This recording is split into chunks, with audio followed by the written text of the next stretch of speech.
नमस्कार मित्रों, स्वागत है आपका माइंड फिट स्पिरिचुअल में, जहां हम वेदांत, आत्मा और जीवन के सबसे गहरे रहस्यों को सरल भाषा में समझते हैं ताकि हम सिर्फ जीते न रहें बल्कि जाग भी सकें। हर वीडियो एक यात्रा है दोस्तों, भीतर की ओर। और आज हम उस सबसे रहस्यमयी पर्दे को उठाएंगे जिसे वेदांत क्या कहता है? माया कहता है। माया। दोस्तों, क्या कभी आपको यह सवाल नहीं चौंकाता कि क्या ये जीवन सच में वैसा ही है जैसा ये दिखता है?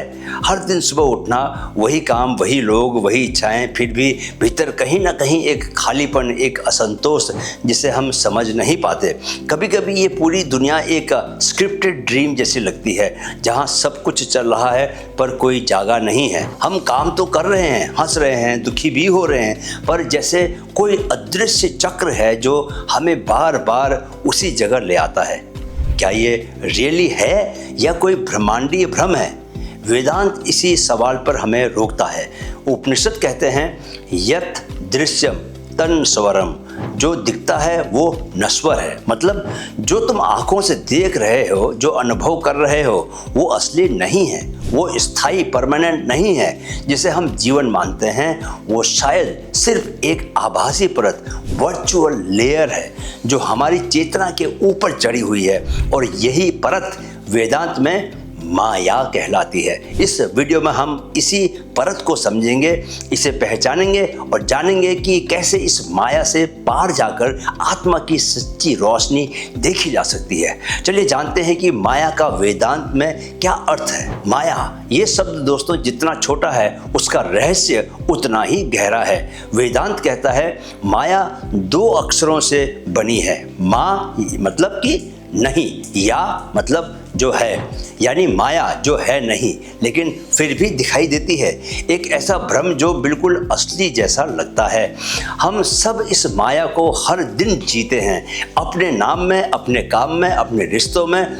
हम अपने शरीर को मैं समझ लेते हैं, अपने विचारों को सत्य मान लेते हैं और संसार की घटनाओं को स्थायी समझ बैठते हैं। लेकिन वेदांत कहता है ये सब कुछ अस्थाई है और इस अस्थायीता को ही हमने वास्तविक मान लिया है। जैसे सपना देखते समय सपना बिल्कुल असली लगता है, पर जैसे ही नींद खुलती है सब गायब हो जाता है। वैसे ही जीवन की ये दुनिया हमारी इंद्रियों से सत्य लगती है, पर जब आत्मज्ञान की जागृति होती है दोस्तों, तो हमें समझ आता है मैं वो नहीं जो मैं सोचता था। शंकराचार्य कहते हैं माया अनिर्वचनीय है, यानी माया को पूरी तरह परिभाषित नहीं किया जा सकता। वो न पूरी तरह झूठ है न पूरी तरह सच, बल्कि वो एक भ्रम की परत है जो आत्मा के ऊपर चढ़ी हुई है। माया का खेल बहुत सूक्ष्म है। वो हमें विचारों से बांधती है, वो हमें पहचान से चिपकाती है, वो हमें संसार की दौड़ में ऐसा उलझाती है कि हम अपने सच्चे स्वरूप को भूल जाते हैं। और इसी भूल को वेदांत अविद्या कहता है, अज्ञान कहता है। लेकिन जैसे ही ज्ञान आता है वो अंधकार छटता है, वो पर्दा हटता है और माया के पीछे छिपी हुई सच्चाई आत्मा अपने आप प्रकट हो जाती है।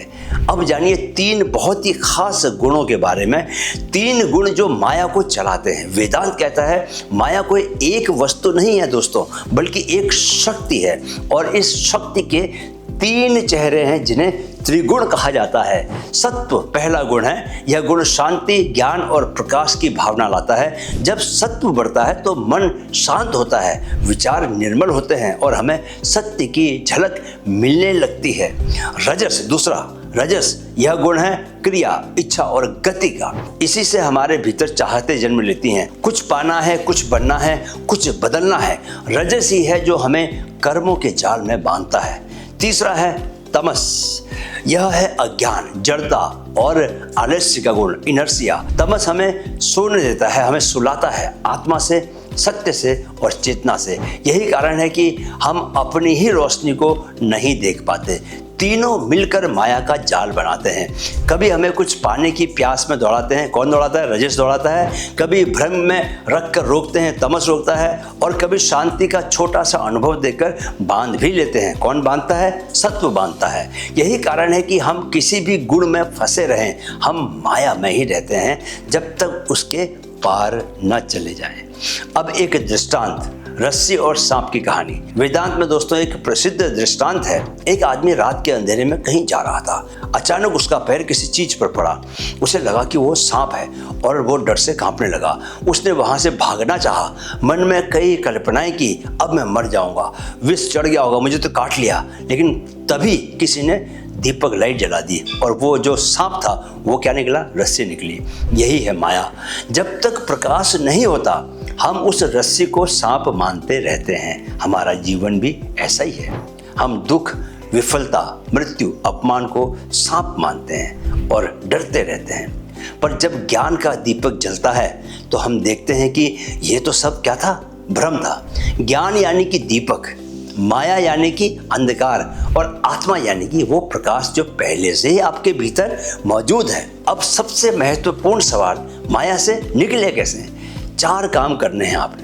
पहला, विवेक का उपयोग करना है। नित्य और अनित्य में भेद करना सीखो। हर रोज खुद से पूछो, क्या ये चीज़ स्थायी है, परमानेंट है? जो चीज़ बदल रही है, क्या यही मेरा सच है? जो उत्तर भीतर से आएगा दोस्तों, वही तुम्हारा मार्ग होगा। दूसरा, मौन का अभ्यास। शब्दों में माया है दोस्तों, लेकिन जब मन शांत होता है तो सत्य स्वयं प्रकट हो जाता है। हर दिन 5 मिनट केवल साक्षी भाव में मौन होकर बैठ जाओ, बिना कुछ करने की कोशिश किए। राइट। तीसरा, साक्षी भाव में जीना। हर घटना को एक दर्शक की तरह देखो। दुख आया, उसे देखो। क्रोध आया, उसे भी देखो। स्वादिष्ट खाना मिला, अच्छा लगा, उसे भी देखो। जो देख रहा है वही तुम हो। जो खा रहा है नहीं, जो देख रहा है। जो दिख रहा है वो सब क्या है? माया है। चौथा, गुरु और शास्त्रों की शरण।